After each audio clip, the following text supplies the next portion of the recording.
สวัสดีค่ะเด็กๆที่น่ารักทุกคนค่ะยินดีต้อนรับสู่ห้องเรียนแสนสนุกกับคุณครูไดค่ะวันนี้ค่ะครูไดนะคะจะพาเด็กๆมาเรียนเล่นเรียนรู้อยู่ที่บ้านในสถานการณ์โควิดไปกับสัตว์โลกน่ารักวันนี้ค่ะครูไดนะคะจะชวนเด็กๆมาให้อาหารสัตว์ในกิจกรรมฟาร์มฟีดดิ้งค่ะถ้าพร้อมแล้วเราไปสนุกกันเลยจ้า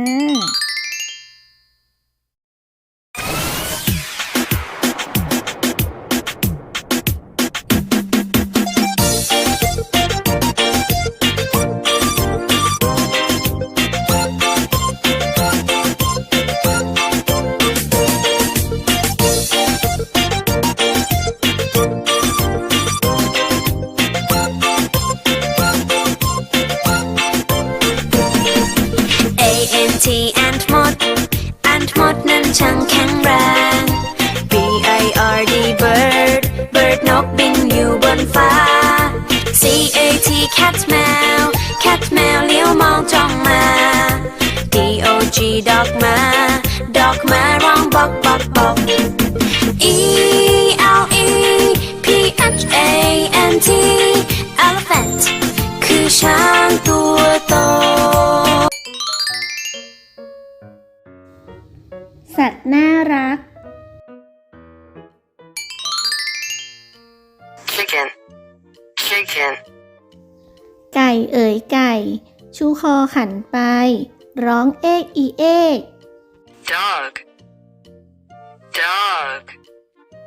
หมาเอ๋ยหมา เห็นคนเดินมา ร้องเห่าห้อง Cat แมวเอ๋ยแมว หน้าตาบ้องแบ้ว ร้องเหมียว Elephant ช้างเอ๋ยช้าง ชูงวงแกว่งหาง ร้องเปรน Pig หมูเอ๋ยหมู เกาะคอกยืนดู หมูร้องอูด Fish ปลาเอ๋ยปลา แหวกว่ายไปมา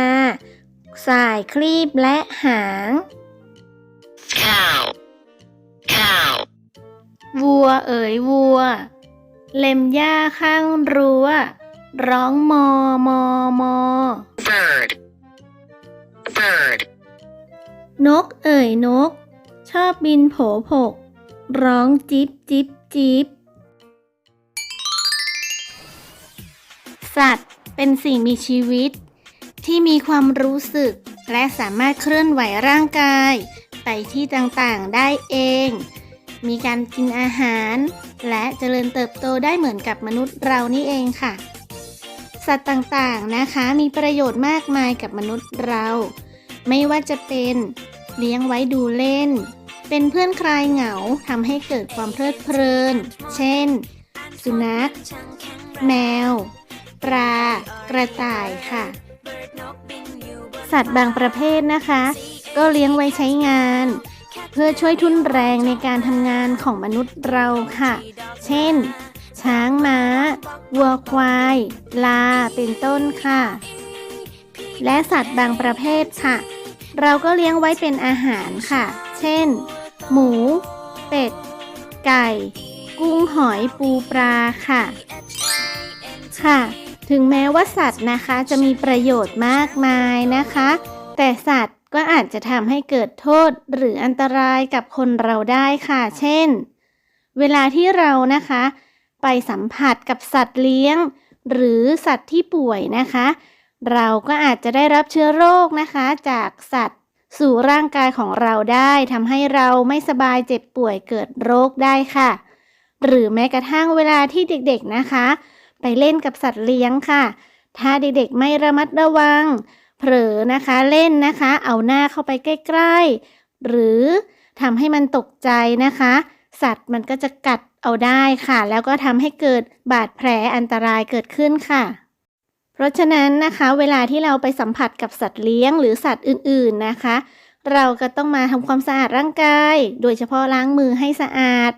และอาบน้ำให้สะอาดค่ะเด็กๆเราก็จะไม่ได้เจ็บป่วยแล้วก็ระมัดระวังนะคะคอยดูแลเอาใจใส่สัตว์เลี้ยงของตัวเองของเด็กๆนะคะให้เขามีความอบอุ่นให้เขารู้สึกว่าเขาปลอดภัยแล้วก็เขาก็จะเป็นเพื่อนเล่นที่แสนดีกับเด็กๆไปอีกนานเลยค่ะ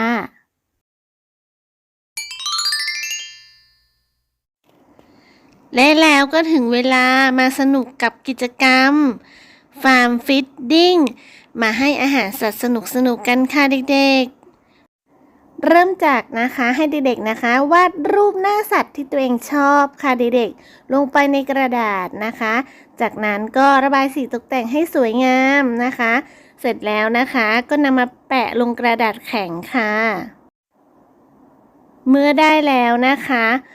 ก็รบกวนผู้ปกครองนะคะใช้คัตเตอร์นะคะเจาะปากของสัตว์นะคะให้มีขนาดกว้างนิดนึงนะคะเพื่อที่จะทำกิจกรรมสนุกๆในการป้อนอาหารสัตว์ได้สะดวกนั่นเองค่ะขั้นตอนต่อไปค่ะเตรียมกระดาษลังนะคะหรือฟิวเจอร์บอร์ดนะคะเอาตามสะดวกของผู้ปกครองนะคะที่สามารถจัดเตรียมให้เด็กๆได้ค่ะขนาดพอประมาณนะคะ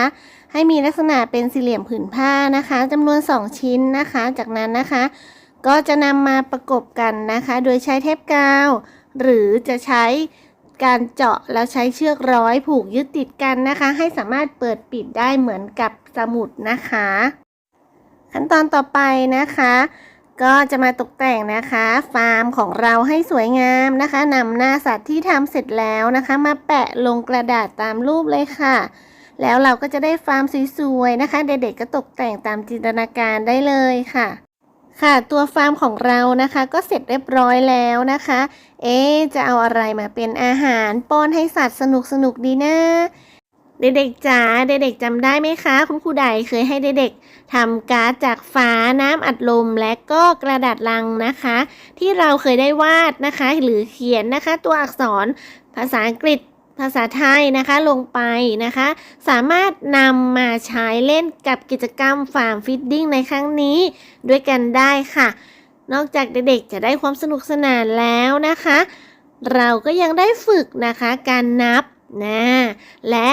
ก็ยังได้สังเกตนะคะจดจำนะคะตัวอักษรภาษาอังกฤษและพยัญชนะไทยกันอีกด้วยค่ะ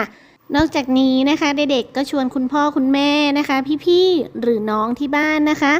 มาเล่นบทบาทสมมุติกับฟาร์มฟีดดิ้งของเด็กๆก็จะสนุกยิ่งขึ้นไปอีกค่ะสำหรับสัปดาห์นี้นะคะคุณครูใดก็หวังว่านะคะเด็กๆทุกคนของคุณครูนะคะจะมีความสุขนะคะและสนุกกับกิจกรรมที่ได้ทำนะคะขอให้เด็กๆนะคะฝึกฝนทำกิจกรรมนะคะแล้วก็อย่าลืมนะจ๊ะใบงานตามหน่วยที่เคยฝากไว้ให้นะคะทำเสร็จแล้วก็ส่งรูปภาพกิจกรรมมาทักทายคุณครูใดทางกลุ่มไลน์ชั้นเรียนกันด้วยนะคะเด็กๆค่ะและก่อนจากกันในวันนี้ค่ะก็ขอฝากเด็กๆนะคะดูแลสุขภาพร่างกายนะคะเวลาอยู่ที่บ้านนะคะหรือแม้กระทั่งออกไปข้างนอกนะคะก็อย่าลืมนะคะรักษาระยะห่างสวมแมสทุกครั้งก่อนออกจากบ้านนะคะเซฟตัวเองให้มากที่สุดด้วยนะคะเด็กๆแล้วพบกันใหม่ในสัปดาห์หน้าค่ะสวัสดีค่ะบ๊ายบายค่ะ